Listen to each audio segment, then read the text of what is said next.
தீபாவளினா நம்ம எந்த ஸ்நாக்ஸ் செய்கிறோமோ இல்லையோ கண்டிப்பாக எல்லார் வீட்லேயும் குலோப் ஜாமுன் செய்வீங்க. குலோப் ஜாமுன் நல்லா குண்டு குண்டா அதே டைம் நல்லா சாஃப்டாக வாயில் போட்டதுமே கரையிற மாதிரி சூப்பராக எப்படி செய்கிறதுன்னு பார்க்கலாம் வாங்க. பாருங்கள் எவ்வளோ சூப்பராக விரிசல் இல்லாமல் எவ்வளோ அழகாக வந்திருக்குன்னு. நான் சொல்கிற மெத்தடில் நீங்கள் ட்ரை பண்ணி பாருங்கள்.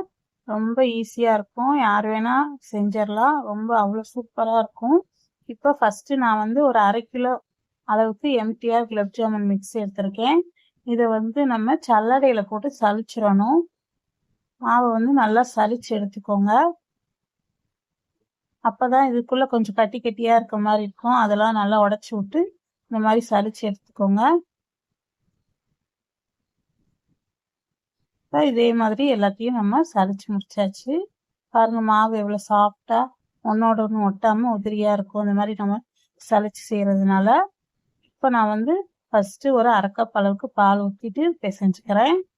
பால் வந்து கொஞ்சம் கொஞ்சமாக ஊற்றி நல்லா சாஃப்டாக பிசைங்க.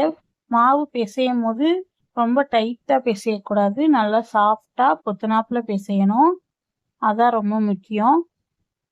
மாவு அழுத்தி பிசையாதீங்க.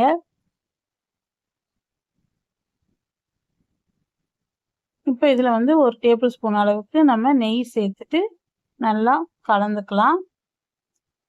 மாவு வந்து இந்த மாதிரி கொஞ்சம் பிசு பிசுன்னு தான் இருக்கும். நம்ம கையில் நெய்யோ எண்ணெயோ தடவிட்டு இந்த மாதிரி சாஃப்டாக பிசைஞ்சு வச்சுக்கோங்க. இது வந்து ஒரு 10லேருந்து 15 நிமிஷம் நல்லா ஊறி வரட்டும். இப்போ நம்ம சர்க்கரை பாகு ரெடி பண்ண நம்ம 1/2 கிலோ குலோப் ஜாமுன் செய்கிறோம். அதுக்காக நான் வந்து இதில் வந்து 2 கிலோ சர்க்கரை போடணும்னு சொல்லியிருந்தாங்க. நம்ம அவ்வளோ போடலை. நான் வந்து ஒரு 6 கப் அளவுக்கு மட்டும் சர்க்கரை எடுத்திருக்கேன். நம்ம சர்க்கரை எந்த அளவுக்கு போடுறோமோ அதே அளவுக்கு தான் நம்ம தண்ணியும் ஊற்றணும். இப்போ 6 கப் தண்ணி ஊற்றிக்கலாம். தண்ணி ஊற்றிட்டு இதில் வந்து வாசனைக்காக ஏலக்காய் போட்டுக்கலாம். ஏலக்காய் சேர்த்துட்டு நல்லா கலந்து விடுங்க. இப்போ அது ஒரு சைடு கொதிச்சுட்டு இருக்கட்டும். இப்போ மாவு வந்து 10 நிமிஷமாக நல்லா ஊறி இன்னும் சாஃப்டாக இருக்குது.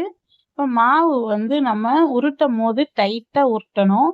அப்போ தான் விரிசல் இல்லாமல் அழகாக வரும். இப்போ மாவு இந்த மாதிரி கையில் லைட்டாக இந்த மாதிரி விரிச்ச மாதிரி பண்ணிவிட்டு அதுக்கப்புறம் உள்ளங்கையில் வச்சு நல்லா டைட்டாக உருட்டுங்க.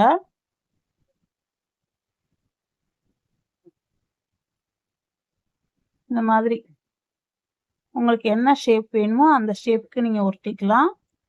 இந்த மாதிரி ரவுண்ட் ஷேப் உருட்டிக்கலாம். இல்லைன்னா இந்த மாதிரி ஓவல் ஷேப் வேணுன்னா அந்த ரவுண்ட் ஷேப்லேயே இந்த மாதிரி ஓவல் ஷேப்பில் உருட்டிக்கோங்க. இது மாதிரி தான் நம்ம எல்லாத்தையும் உருட்டி எடுத்துக்க போகிறோம். நான் ரவுண்ட் ஷேப் தான் உருட்டி எடுத்திருக்கேன். உங்களுக்கு காட்டுறதுக்காக ஓவல் ஷேப் காட்டினேன். இப்போ சர்க்கரை பாகு நல்லா மலமலன்னு கொதிச்சுட்டு இருக்கு. இதுக்கு வந்து கம்பி பதம் எதுவுமே தேவையில்லை. நல்லா கொதிச்சு இந்த மாதிரி பிசு பிசுப்பு பதம் வந்தால் போதும், அவ்வளவுதான். இப்போ நம்ம பாகு ரெடி ஆயிடுச்சு. இப்போ நம்ம குலோப் ஜாமுனை எண்ணெயில் சேர்த்துக்கலாம். இப்போ எண்ணெய் வந்து மிதமான தீயில வச்சுட்டு எண்ணெய் ரொம்ப சூடாக இருக்கக்கூடாது. இப்போ நீங்கள் உருட்டி வச்ச உருண்டையை ஜஸ்ட்டு கையில் இந்த மாதிரி லைட்டாக உருட்டிக்கோங்க. உருட்டிட்டு நீங்கள் எண்ணெயில் போடுங்க. அப்போ வந்து உங்களுக்கு விரிசல் இல்லாமல் அழகாக வரும் குலோப் ஜாமுன். இப்போ எல்லா உருண்டையும் இதே மாதிரி சேர்த்துட்டு நம்ம ஒரு கரண்டி வச்சு இதை வந்து நம்ம அப்படியே ரொட்டேட் பண்ணிகிட்டே இருக்கணும். அப்போ தான் எல்லா பக்கமும் சமமாக கலர் வரும். அதுக்காக தான் இந்த மாதிரி நம்ம ரொட்டேட் பண்ணுறோம்.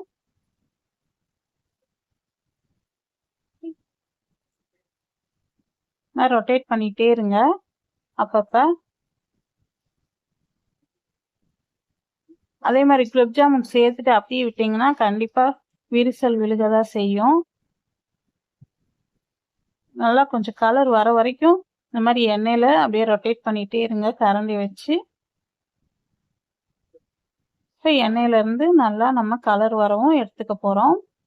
எடுத்துட்டு உடனே அப்படியே அந்த சர்க்கரை பாகில் சேர்த்துருங்க. இதே மாதிரி நம்ம கிட்ட இருக்க எல்லா குலோப் ஜாமுனையும் நம்ம பொரிச்சு சர்க்கரை பாகில் சேர்த்துட்டு ஒரு 10 நிமிஷத்துலேயே வந்து சர்க்கரை பாகு சூடாக இருக்கிறதுனால ஊறி வந்துடும். நம்ம நல்லா ஊற ஊற ஒரு இதை எடுத்து தனியாக கூட வச்சுட்டு பொரிச்சு அந்த சர்க்கரை பாகில் நம்ம சேர்த்துக்கலாம். அவ்வளவுதான். ரொம்ப ஈஸியா யார் வேணா செஞ்சிடலாம். கண்டிப்பா இந்த தீபாவளிக்கு குலோப் ஜாமுன் செஞ்சுட்டு எப்படி இருந்ததுன்னு சொல்லுங்க. மறக்காம நம்ம சேனலை சப்ஸ்கிரைப் பண்ணி பெல் ஐக்கான் கிளிக் பண்ணுங்க. தேங்க்யூ.